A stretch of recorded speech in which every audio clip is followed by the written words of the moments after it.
கவனத்துக்கு வந்த பிரச்சனை அத்தனை வந்து லெட்டர்மெண்ட்டில் பட்டியலிட்டு முதலமைச்சருக்கும் நீர்வளத்துறை அமைச்சருக்கும் அக்ரிகல்ச்சர் அமைச்சருக்கும் நான் வந்து கொடுத்துருக்கேன்.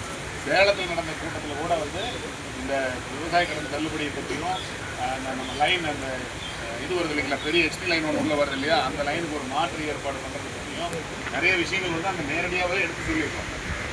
எனக்கு கூட அமைச்சருக்கும் சொன்னார்,